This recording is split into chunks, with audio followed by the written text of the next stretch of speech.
Sometimes people are more attached to the story and the goriness of the story and the position that their victimhood in the story affords them than they are to the benefits of the healing. Greetings, guys. Welcome back to my channel. My name is Monette, and this is my channel, Evolve with Monette. For those of you that are new here, I'm a professional intuitive empath. It's so good to share energy with you today. Come on in. Thank you for inviting me in. The angels have something to say, but if you're interested in working with me and you've consulted with your angels, you know where the information will be in the description box below. People don't really want to grow. We all say we want to grow, myself included. There are certain areas in my life that are strongholds and holdouts and places that I feel like I've almost conquered and then I have to go back over it again. But regarding spiritual work, that's something where I'm always searching for the rainbow's end. And I think the same could be said for you if you're tuning in today. The same is true for you.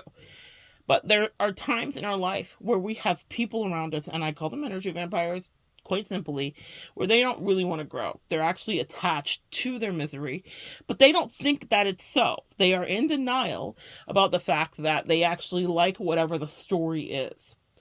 I have had many instances in my life where I've been in the position to counsel. Clearly, it's what I do for a living, but what I do with friends is similar, right?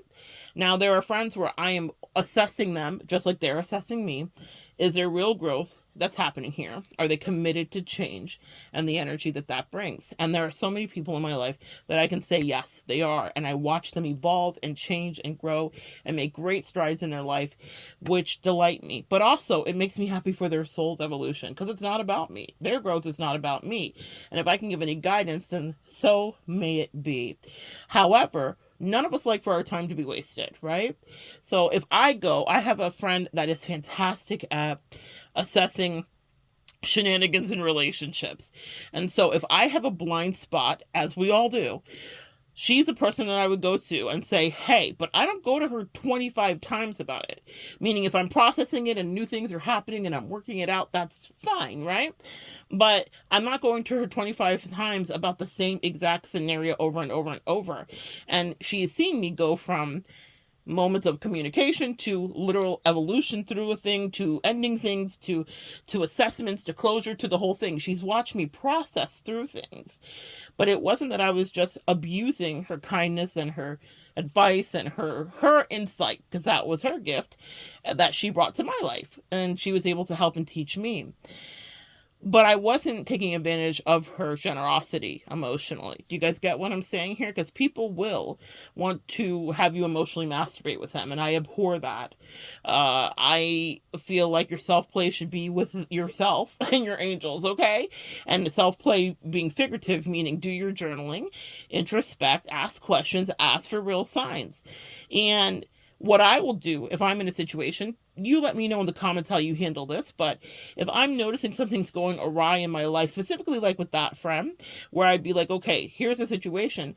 I'm already taking inventory and notes about whatever my story is so that I can have someone who has detective eyes on it and say, take a look at this. Here are my findings, essentially. Some of my favorite clients work the same way with me. Shout out to you, one of my gold star clients. She comes to me with dream work and journal work and an assessment and a list of things to talk about. You know, I had a client today.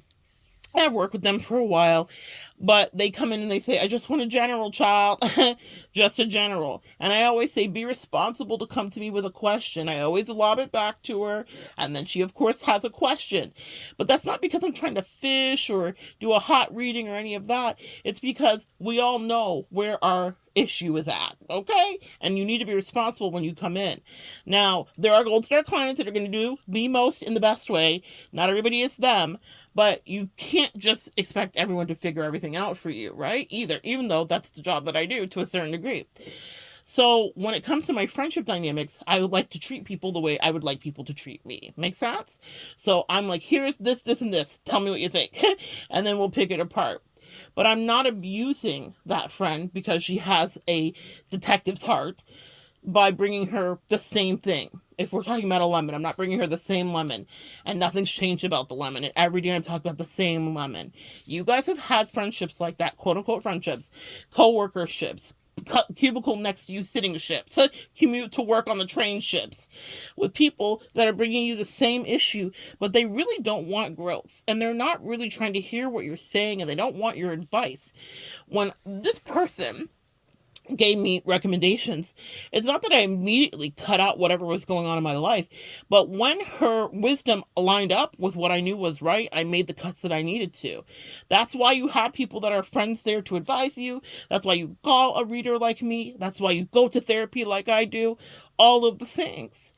But it's not because you just implicitly take someone's full advice. So you want to give people a chance for growth. And that's what I'm saying here. You need to give a bit of nuance to have people grow. But after a while, you can start to see, and you will deeply and intrinsically know, that someone may not actually want to grow, or they may not want to let go, whatever is the thing that they're lamenting about that they say that they want to let go. Again, I want to give grace here. Not everyone cuts off the way that some of us do out here in these Earth Angel streets, right? My cutoff game is so vicious that it's like the pendulum is swung to the far left. Like, I'll cut everything off. And my angels have been working with me about that. No backsies, though, in this Mercury retrograde. So any exes listening, this is not about you. But I'm just saying, I'm realizing that out of my trauma, some fatalistic energy has been there too. So that's not my issue. Cutting off or ending a thing is never my issue, unfortunately or fortunately. But for some of the people around you, it is. Now, here's what I want to do. I want to say this to you. We cannot judge that they are not where we are, because I was pushed very far, and a lot of you guys were pushed very far to get to be the Queen of Swords so quickly, right? It takes time to grow out of that Queen of Cups doormatted energy, and it takes time to be sick of people trying you repeatedly. Even people that you would never imagine would do that to you, before you're like, okay, I'm going to just set this free. So you want to give people the same grace that you gave for yourself. It took us years probably, right? To grow into the person that's like, no more. Or you can feel it coming a mile away. You feel it coming in the air tonight. You got your Phil Collins on. You're just very bright when it comes to perceiving red flags. Okay? Not everyone is that way. And that's why people are dispatched into your life and you're dispatched into their life. So you are there to help them and be of service. Yes, but to a certain degree and not to a fault. Meaning, if they just are wanting to be in that position of victim, then they're going to wear you out. And that's where a lot of our empath autoimmune things, the way that my angels remind me repeatedly, Monette, you have overgiven. And when you are dealing with any autoimmune issue, I don't care what it is, you've done too much. You've done the most. You've given and given, maybe to the point of heartbreak, to whatever degree. And then things start breaking down, actually. And so I want you to avoid some of the pitfalls that I have had to go through, because I spent years and years of my life doing way too much for energy vampires who I thought needed me, but they didn't really need me. And maybe the ones in your life don't need you either. They just want to utilize you because they want to talk about it. You ever met like a college student that like had their first crush or their first like boyfriend, and like every single thing, or girlfriend, whatever, every single thing goes back to that person? So you could be like, oh my God, it's a gorgeous day. They're like, oh my God, it is a gorgeous day.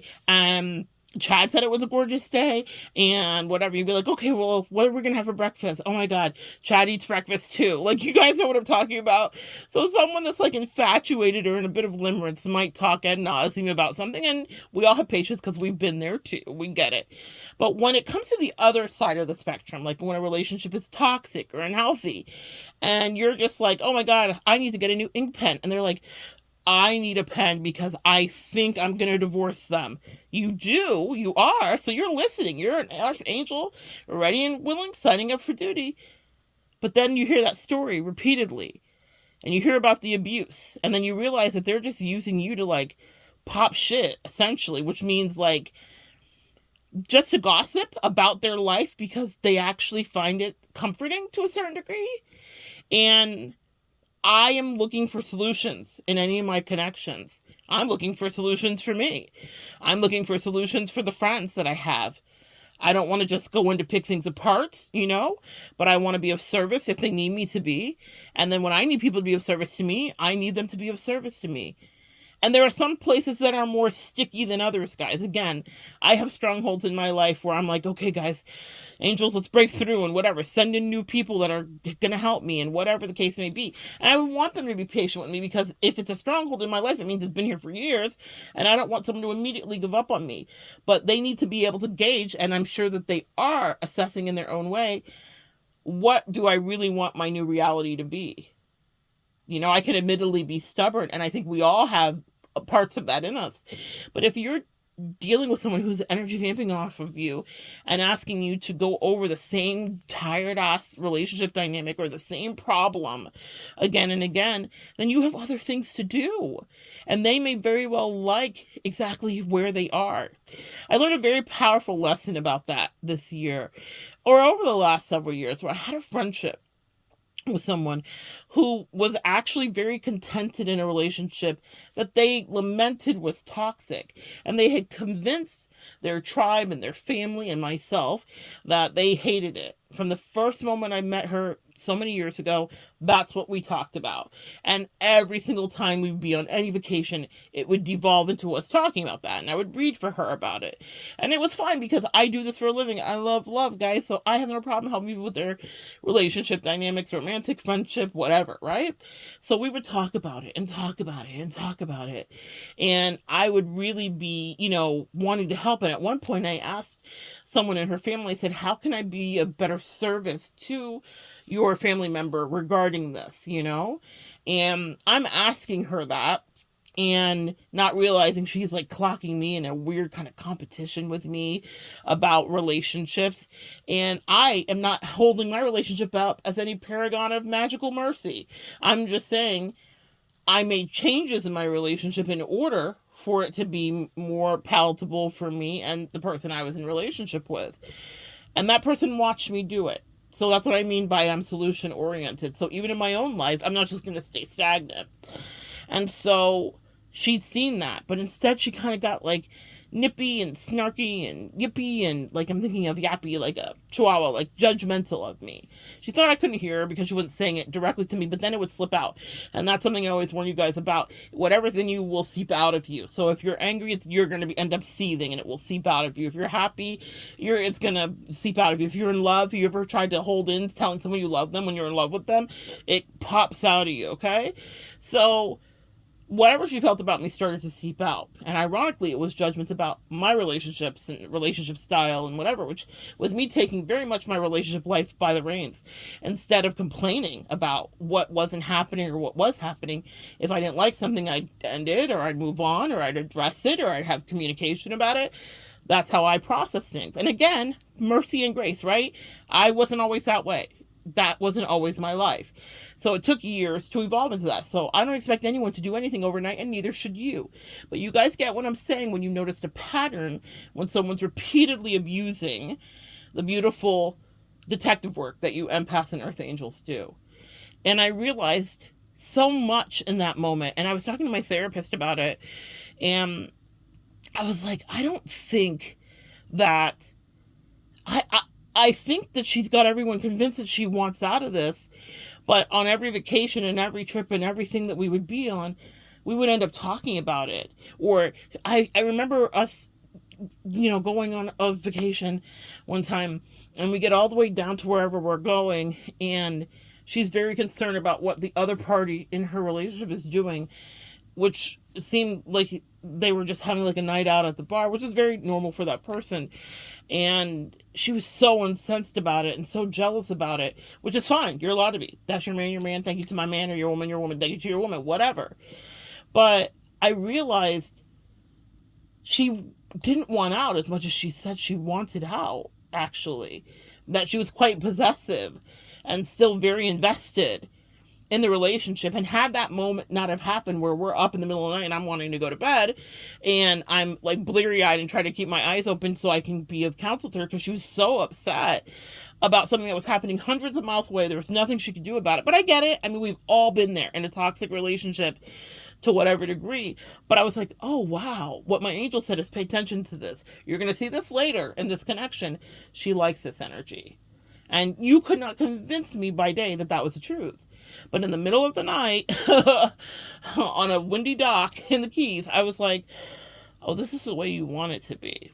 This is how you actually like this energy. You kind of get off on it. Pardon me, guys. You get off on it. The fight, the competition. I hate that. I am a fire sign, and I'm competitive with myself. Very much, I'm my own competition. I'm competing with myself. I don't look back. I don't go back. I don't try to attack. I don't try to be like, because I know how upsetting that can be to any of us, myself included. So I've learned who I am, and I'll just cut people off and never return back. Never once from where I came. I don't even know what's happening. So that I'm never offended. People could be trying to get my attention. I have no idea, because I just don't go back there. But that's not always the way people are. And sometimes they need to learn new patterns, and maybe you're there to teach them. Maybe you're dispatched to be of service, but you need to have your own boundaries with that. Fast forward years later, there was another instance, another moment of jealousy, another moment of like, I think this is it. I think that there's some potential infidelities. And so I did the thing that any good friend does. We ride it on. We figured it out. We did all the things. And I was like, here's the exit ramp. I talk about exit ramps a lot with my clients, where I physically start to picture in my mind's eye like a freeway, when my angels will show me when you guys can get out of a situation and it's sanctioned, versus like, let's say you miss your exit, you got to ride down like 7 more exits and do a U-turn and come back on or whatever. Well, there's a sanctioned exit ramp. You want to get off on exit 222, right? Well, the angel showed me that she had an exit 222 to get off of. So she was going to be able to get off of it. She had all the evidence she needed and whatever she needed to leave. And the angel said, watch what she does here, because this will be your last time that you can give this much energy, because she's using you, because she actually doesn't want to go anywhere, but she does like that she now has pulled you in. You're all in a lather. You're like riding at dawn. You're being a great friend. You also are worried. Genuinely, I was. You also are like, I love you, girl. You deserve the best of everything. Pin that comes in handy in the third part for me, where I'm thinking you deserve everything, and she was like gloating and being mean, and I was like, oh, I didn't know this is a game we were playing. And that was, it reminds me of what the term is, no good deed goes unpunished. I had been of service to her in her relationship that whole time, and she couldn't wait to throw ugliness in my face when she was on demon time, because she wanted to get my attention, because she was bored, because I refused to talk to her about it, honestly, anymore, because I realized that she was just playing with me, right? And that she actually didn't want to get out. So pay attention to how that showed up in your life. But she didn't want to take exit 222 when it was presented to her. In fact, she was quite territorial. She hunkered down, kind of stuck her nails in, dug her heels in, and I could tell, like, you don't want out of this marriage or relationship.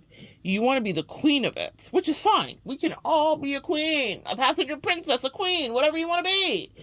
I'm not mad at it, but own it. Be honest. Live in your honesty and your authenticity. There have been toxic relationships that I've been in where literally I remember a girlfriend sitting me down and having an intervention with an ex-girlfriend that I dated, and everyone hated, we'll call her Kim. Everyone hated Kim, and they could see how not good Kim was for me. And I was trying to make it work, and they sat me down at one of our girls' nights where we were having like a Mexican night and margaritas and such, and all the yummy noms that go with Mexican night, all the nauseous. And they sat me down and they were like, literally, I've never had anything like that happen. 5 of my girlfriends were like, hey, this is what we noticed, and they went down the line. They had planned it, okay? It's not fun to be in the middle of an intervention, guys. But did they lie? See, that's the thing. Did they lie? And at that moment when I sat with them, I'm like, well, this is what's going on with my lease. I can't, I'm the one who got the lease and whatever. I'm not going to break it, because she was kind of a bum. She was older than me. I love cougars, but this one was not a responsible cougar. And I was in a mess. And I was just like, y'all, give me 7 months, 6 months, 5 months, whatever I said. And I also was resentful, and I felt all my feelings, but they weren't lying, okay? I had been embarrassed by that girl that I was seeing. It was a lot. Woman that I was seeing. It was a lot. And I did end up exiting, but I was honest about what I could do. I wasn't trying to emotionally use them. And I'm sure I talked to each one of them, Well, actually, I didn't talk to each one of them, and that's what was so alarming about the intervention. They had just observed me try to manage it and act like I wasn't struggling, okay? So I wasn't actually emotionally. There was one friend that I was really close to, and she did hear a lot of it, but the rest of them didn't. I was more like acquainted than deep friends with them. But either way, they loved me enough we were friends enough that they did say what they needed to say. But I was honest. I was not like, I'm leaving today, because that's not what happened. And I would have been a liar to do that, but I didn't use them. Now, what I did do was when it was time to go, I did reach out because I knew I had resources, and I was like, listen, this is what's going on. Can I park my car here? Can I da-da-da-da-da? And I made my escape plan because she was kind of abusive. So I figured my way out of it, but it wasn't immediate, and I didn't use my friends up until the moment I was ready to go.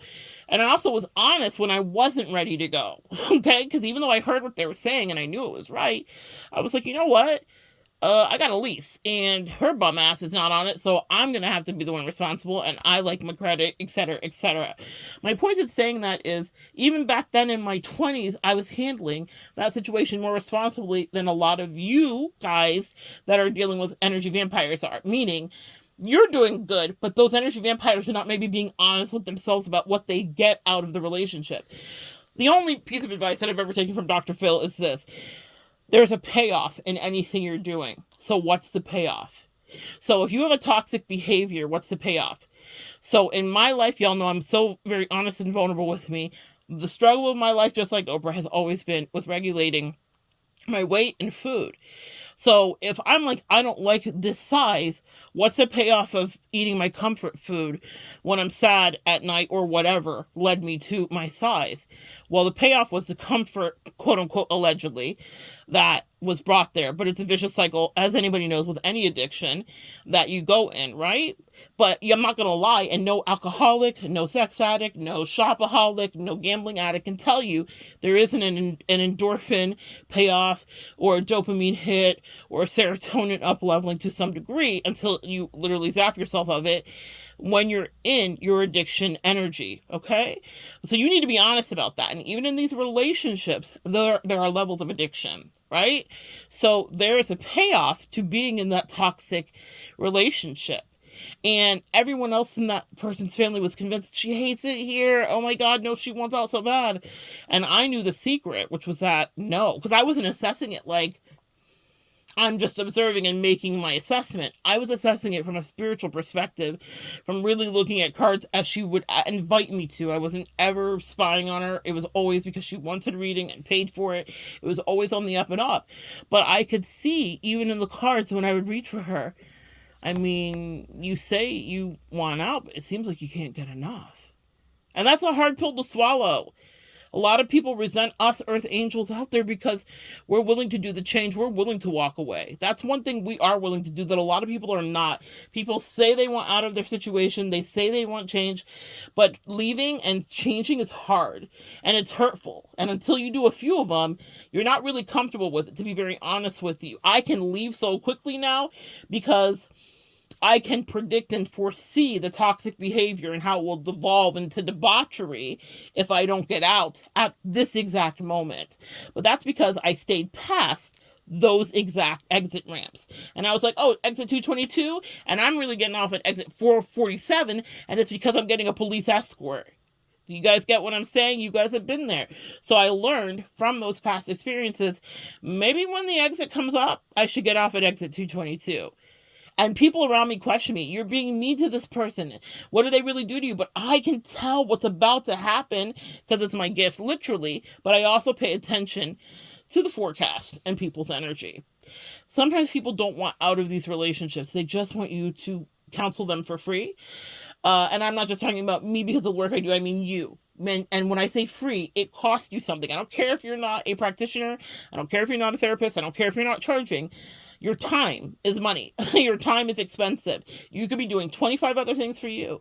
You could be studying for that class you need to. You could be working on your garden. You could be picking out a cute outfit. You could be planning your week's groceries. You could be going to Costco or BJ's. You have other things to do than to give all your time and energy away to someone who may at once have needed you, but now is just emotionally manipulating you and using you because you're a comfort and a crutch so that they can continue to do what they need to do. Very much this. Now, this is talking a lot about about in the tarot community, that someone's taking your energy and giving it to someone else. Usually we see it in a third party dynamic with karmics, right? So it's like, let's say you're dating someone and they're treating you terribly, but they've got a new side chick that they're kind of into, and they're giving her a lot of beautiful, delicious energy, and they're using you to either be emotionally abusive to, or to like build them up essentially, and then they take that energy to someone else. I always say cut it off, and then the party pretty much ends not long after. Even if they stay together, it's not the same dynamic. So that's one way that you may be familiar with it. But the same could be true even if it's platonic and it's not someone you're dating and it's just a friendship, and they're taking your energy, your advice, and whatever, which powers them up to go back in to battle into their relationship, whatever that may be. And you may be helping someone avoid their karma, because that's something we do. Whenever we're present, we are the empath umbrella. We cover people energetically. So instead of the relationship devolving into its lowest form, so it could break down, so that it could transform in scorpionic energy, and they could move in separate ways if that's what they were called to do, someone's using you to buffer it along, and they're coasting off of you. And so I wasn't so worried about that in that case. But what happens is when you are no longer the scapegoat, and I literally have had people that I've tried to help their relationships. They're like, we blame you, Monette, really, when they were a hot mess, and they obviously ended up divorcing and whatever the case may be. But for a while, they were able to scapegoat me because I was giving advice and I was, putting in the good fight and trying to help. And it was a relationship that just was meant to fall apart. And I was the glue. Okay? Don't be the glue. Sometimes people need to face whatever they've made, face whatever is happening. If it's going to work, look, let's say I remove myself out of this person's life like I did. If that relationship is supposed to work, it will. But now she can really face her truth and answer her real questions for herself about, do I want to be here, and what is the payoff, and why do I like being the queen of the relationship where I'm always right and he's always the pitiful one, and he can do no right, and all he does is wrong, and as much as he says he hates it there and I hate it here, I kind of like it here, and he kind of likes it there because codependency. People don't want to look at that. And that was not a question she was asking me, so I was not telling her what the real truth of the situation was. It's like, actually, if you left this relationship, you would have to do a lot of therapy on you, because you couldn't go into another relationship with another dude, another man, another healthy, healed man, and do the same bullshit that you do. You're not going to get to lord over. You could be the queen of your relationship, as we all could be to a certain degree, but you're not going to get to lord over that next person the way you get to lord over he, for whatever their dynamic was and whatever the reason was. She had a sense of power and control that mattered a lot to her, as I realized upon my own exit. And I realized that she would have to do deep digging and shadow work and spiritual evolution in order to even be in another relationship. She could pull easily. She was gorgeous, beautiful, aesthetically, kept herself up, did all the things. It wasn't about would another man come into her orbit. Of course they would. It was, could she be in a relationship that was actually slated for good instead of toxicity and codependency? And the truth was, and the answer that I had, though she didn't ask me, so I did not say it to her, was no.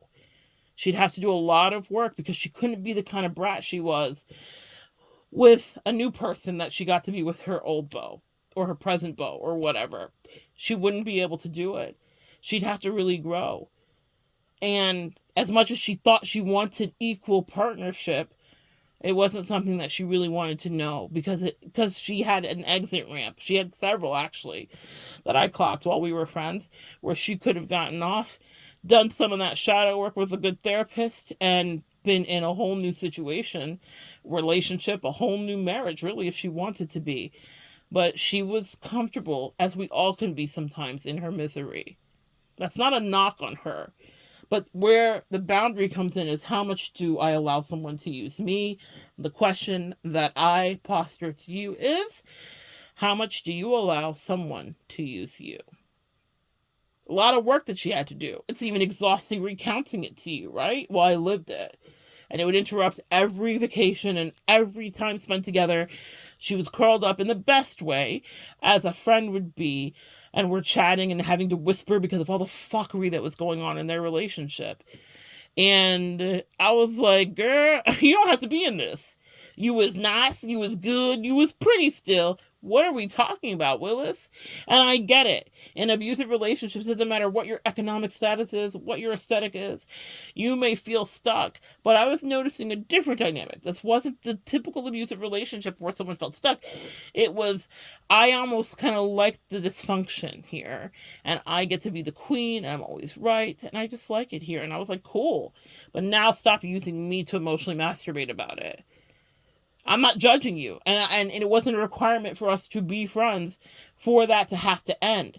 But what did end, and what I did put an end to, was me being the person that she got to exhaust with it when she didn't really want to change it. When in my life she'd seen me change it, when she'd seen me advise clients to change, and I don't really allow people to just be in their shenanigans if they don't want to evolve. I have been belabored when I've had clients that I could tell want to stay in a toxic situation.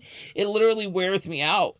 And I've ended clientships with people that I could tell wanted to be in the 25-year affair, and they wanted to be delusional about it. Like, there are some people that are, and I'm not judging you, whatever you come to me with, but there are some people that are like honest about it, like I was with let's call her Kim and the intervention, right? When I was like, okay, I can't leave right now, and I'm not going to, but I will.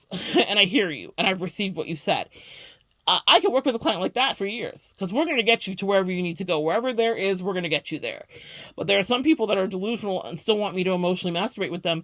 And I have to be like, nip it in the bud. I have to cut it off, because I can't even take your money and let you emotionally use me. I don't care even if you are compensating me. It's not fair to me. It's not fair to you, because you have evolution work to do. And sometimes people want to be stuck.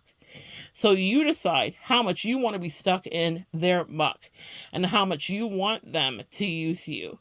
Because people will do it and convince you that they are so unhappy, when really, if you step back, Earth Angels, if you step back, light workers, you can clearly see, I don't actually think you're that unhappy. Because you know what it looks like for you listening when you've been unhappy. You know what it looks like when you got out of something.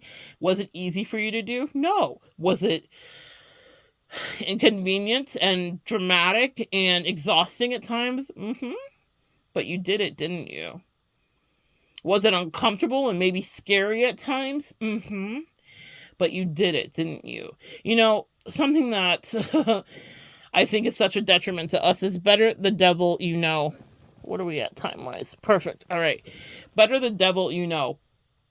No, it is not better the devil you know. Sometimes it is, very often, for me, my mantra is better the net that I don't even have, that I step out into on faith, than stay here down bad. Wherever here is. Sometimes you just gotta leave. Even if you don't know what's coming next, even if there are no guarantees. In my friendships, in my loverships, in my soulmate dating ships, it doesn't matter how much I have liked people. Because I've liked a couple of people, y'all. You know, I'm a lover. I'm a lover. That crushes a lot, okay? I'm a lover. And so I have liked people. And I've seen their potential. And I've heard what the angel said about where it could go and what we could be. And I saw the money and I saw the destiny. But they were shitting on me. And I thought, geez, they don't realize that I'm a whole earth angel out here trying to really just help them. I'm not staying, even though I knew that they had incredible potential to a certain degree. Don't let people tell you that you're finicky if you're cutting off something that's unhealthy. And I didn't have things lined up because I'm not a narcissist, so it's not like I was like, okay, well, the roster, pasta and lobster, right? I mean, I think I've talked about this before. People usually have a roster, and it's true. There are always people that are kind of like, you know, been eyeing you, want to see you, want to date you. But what do you deserve? What kind of treatment do you deserve? What's the real truth for you?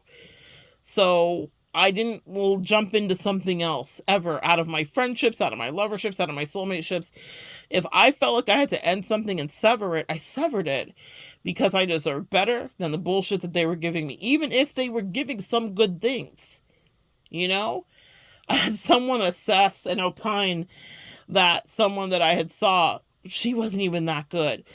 And they felt like they could do better. And honestly, I was like, she was running circles around you, homie. And I still cut her off. Because it wasn't what I deserved. There was still very toxic issues that were present there. To the person that was quite smug, that was trying to bring up the rear, I was like, girl, you're not even touching her.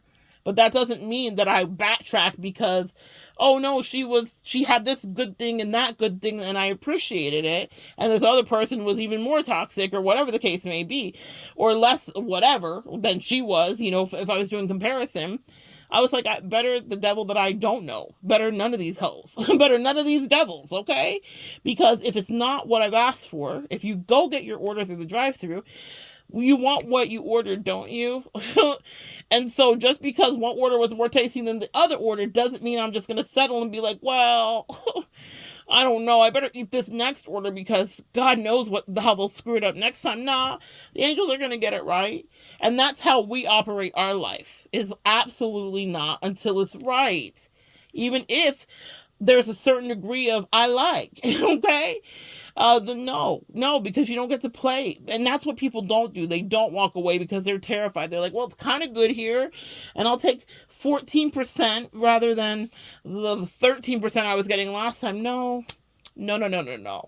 And that's what a lot of people in your life don't want to do. They are terrified to do that. So then they might even try to attack you, which that lady started to do with me, because how dare I decide to fix my relationship dynamics and not accept and whatever. I remember her saying to me as she was observing my soulmate dating, she said, and my soulmate dating was with women.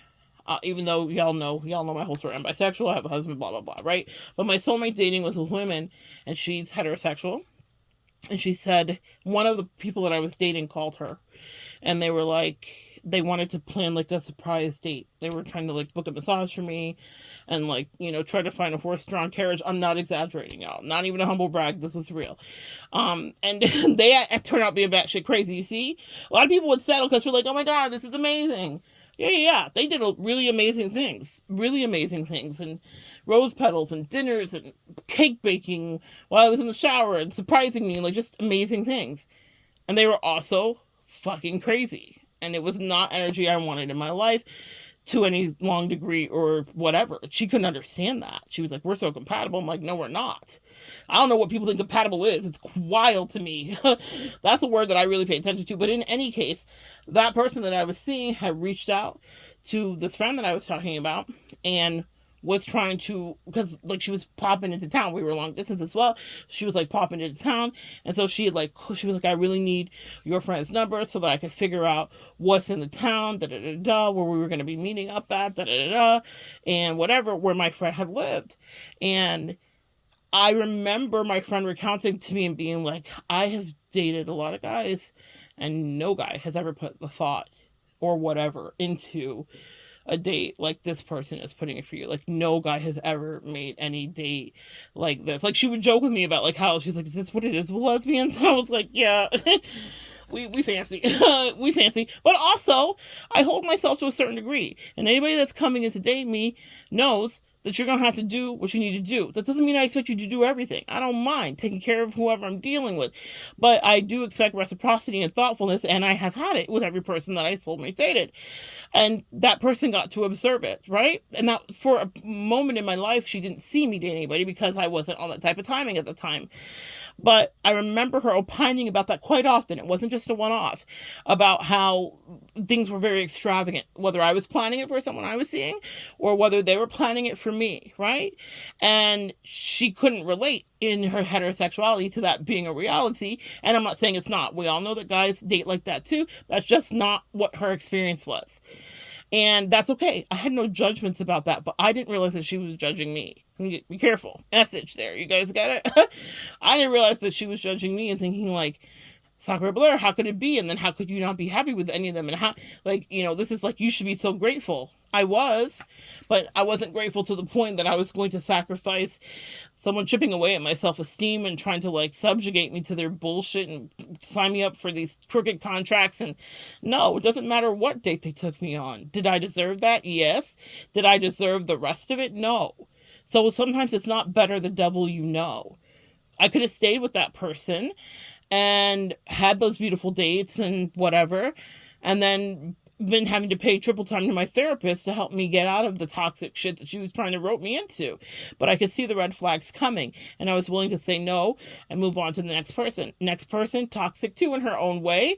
And I was like, yikes. But I liked her more than I liked the last person. But not enough to sacrifice myself. You guys get it? We do things differently. Not enough to sacrifice myself to let her rope me into her brand of toxicity and all the nonsense that she was trying to do. I deserve love exactly the way that I deserve it, and you do too. I'm channeling Kendrick's song, It's Coming to Me, Man in the Garden. I deserve it all. I'll connect it below. You deserve it all. You deserve everything that you ordered at the window from the universe.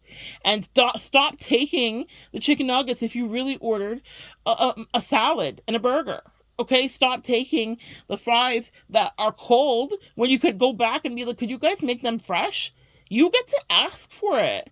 Stop settling for what they put in the bag for you, because the universe will test you and see, will you accept this? And I said to several of people that I soulmate dated and friendships that I was in that I ended, if I accept this from you, I'm broadcasting to the universe that I want more of this. And this is piss poor and toxic. It's not your best offering. It's your least. It's meager. It's not even breadcrumbing. I'm embarrassed for you. You'll be embarrassed for yourself when you reflect back upon it. This is not the best you could do, and you've done better for people that have treated you like less.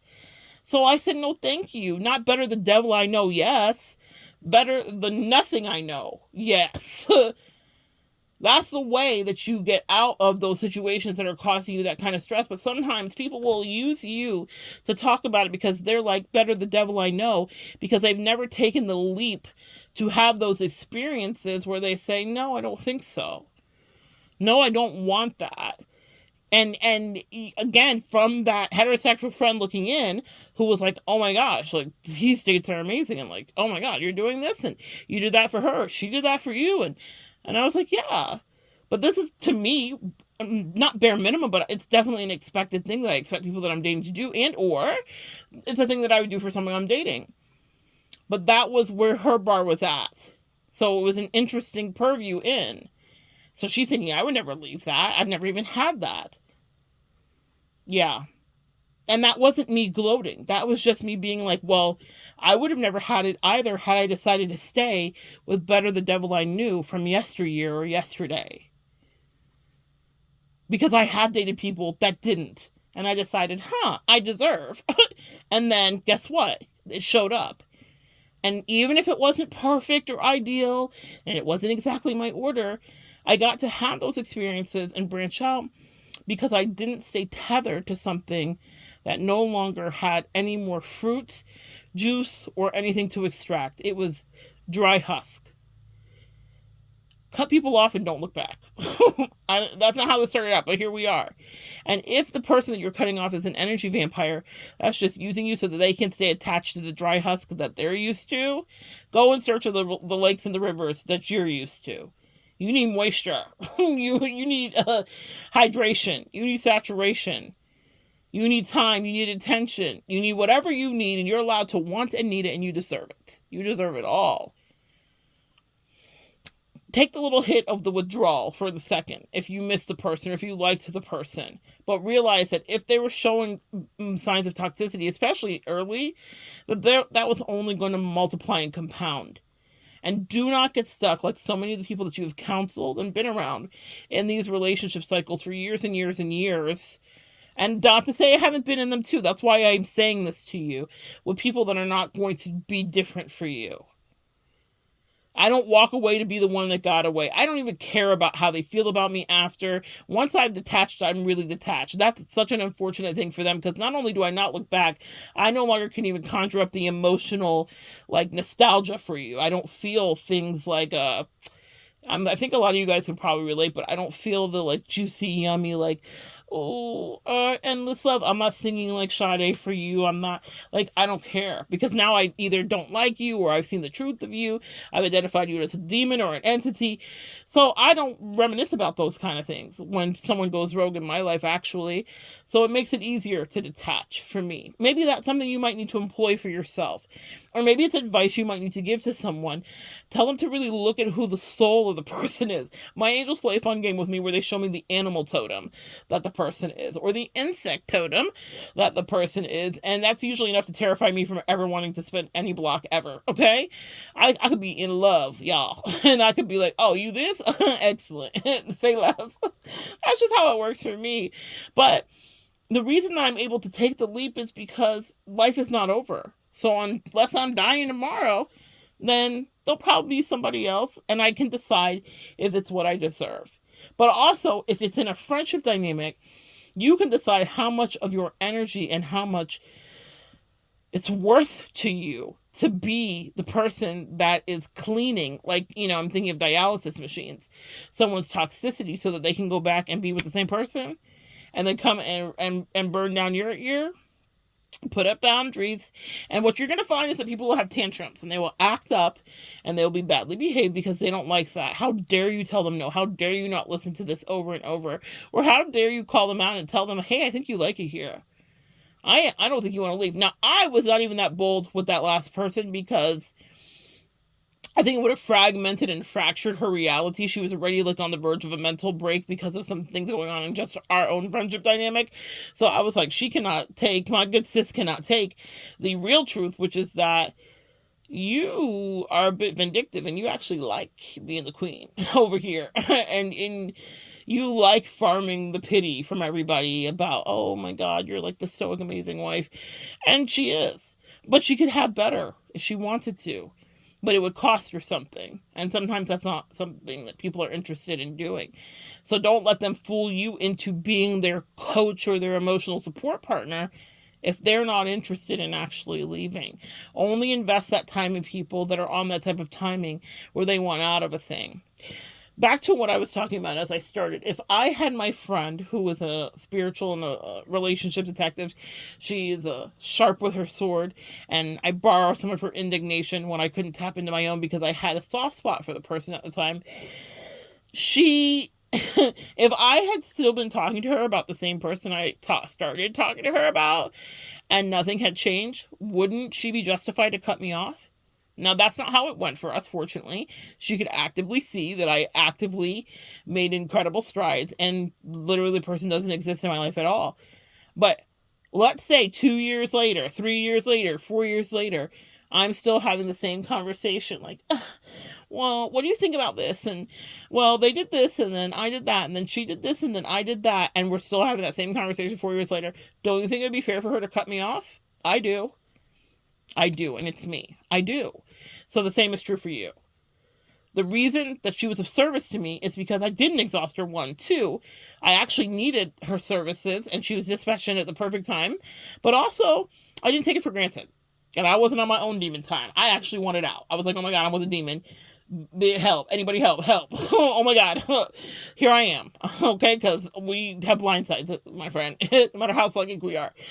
And I realized what was happening. I mean, I knew right from the beginning, like I said, but I realized really when I was in over my head, and I was like, okay, I get out of here. And actually now I hate this person. Not the friend that helped me, but the demon in the rear, okay? And that's where they should be, is in the rear. If people don't want to leave stuff in the rear, that's not your fault. If you have ever divorced someone, left a job, left a bad situation, left toxicity, stopped talking to a family member for your own sanity, then you are the right person that is dispatched to help that person. But pay attention to what they do with your energy. Are they just using it gratuitously so they can just stay in the toxicity? Or do they actually want out? Do they actually want to take the leap of faith? Do they not have the next thing ready to jump under or into? Then maybe they can actually take the services from you, and you can give those services with a good conscience. But do not, my earth angels, do not, my collective, and do not, my light workers, let people use you and abuse you. Put boundaries down. They're going to start melting and turn into the worst form of themselves. And then you can decide if you want to cut them off or put them up on the shelf till they stop and calm down. You decide about the level of friendship. But also the litmus test for any of that, whether you keep the friendship or they start melting into a puddle because you told them no, is authenticity. Any friendship can be salvaged, I think, and any relationship can be salvaged if people are being honest about whatever it is. Like when I had my intervention with Kim, I'm not leaving, but I hear you and you're not wrong, okay? Instead of, oh, you bitches hate me and you're just jealous of what? She was a mess. It was a mess. The whole thing was a mess, okay? They were not always shut. People are not always jealous of you, okay? Sometimes they are. Sometimes they are not. There was nothing to be jealous of there. So I was rational, even in my 20s and even in caught up in the energy of wanting to have a person in my life because I was very attached to that, you know? I'm dispatched here for love, so there have been so many times where the devil can use that to get me off course because I think relationships have always been the end-all be-all until in the last 4 or 5 years I had the great shift where I was like, oh my God, I don't need a single relationship. None of them. To the fact of I'm hermited to the other end where it's like, I find relationships almost difficult now, where before I used to be effusively like, next. The next still happens, but girl, y'all pray for me because I'm still trying to find my balance here. But that happens after you go through a couple of 3 things. You realize like, oh my goodness, silence, the magic that silence brings. The joy that silence brings. Anyway, guys, don't let people emotionally abuse your beautiful earth angel energy. If they want out, be of service to them, but gauge if they're telling the truth to themselves and are they willing to face the reality, which is you will not be there to hold their hand when they cry in the middle of the night sometimes, because if they leave, they're going to leave, and it's hard. Sometimes you're by yourself, just like you had to be, right? When I broke up with that Kim girl, it was just me putting my life back together. Even though those girls I could talk to a certain degree, there were, you know, how you can only pull on people so much. I had to do a lot of that heavy lifting by myself. And some people are terrified about doing that work, so they'll stay in something that's terrible for their mental health. And then they're trying to affect your mental health. They may not see it that way. They may be like, we're loyal and this is what good friends do. But I'm like, well, if the example in our relationship is you watch me do a different thing, then I do expect the same of you. And if you don't want to do it, we still can be friends, but you don't get to have access to my energy about this every day because it's not fair. And it's not fair for you in the very same way. So take your stand. Get the bloodsuckers off of you. If they want to stay with their man, or their woman, then let them do that. Just don't let them talk to you about it ad nauseum. If you like their friendship for other reasons, enjoy that. But set a boundary and say, listen, I notice that you and Joe are going to be you and Joe. And I'm rooting for you and Joe. And if you and Joe are going to be rooting for each other, then you root for each other. And I'm going to be rooting for you. But what I'm not going to be doing is holding your hand about it on a regular basis. You don't have to say it just like me. I can be very abrupt because I've gone through this a time or 3, but say it to whatever degree feels diplomatic and right for you. But cordon off your energy, set boundaries. It's the only thing that you need to do in order to keep your sanity. And it also teaches respect too, because then that person has to figure out what's going on with her and Joe, and not between her, Joe, and you. And then you can't be scapegoated. Avoid that. That's the worst. And you also are not, like, if their relationship is not relationshiping, then let that happen between them. You don't have to hold every hand. You grow out of that in your 20s, okay? I think in college is maybe the last time that you really holding someone's hand, because I'm sure some of y'all noticed they went back to their man. Thank you to their man. And then they were giving you their ass to kiss. Been there and done that too, sis. None of it feels good, okay? The same way, you don't want people to interfere in your relationship, but that's another story for another day, because sometimes friends and family will weigh in on connections. I actually have a video coming up here about an interracial couple, and I think it's such a beautiful story. So I'll do some work with that in a different video, but just know, be somewhat autonomous. And if you can't help someone grow, then let it go. They don't have to let it go, but you let it go. All right? So good sharing energy with you guys. Come back and join me next time. We'll continue to evolve together.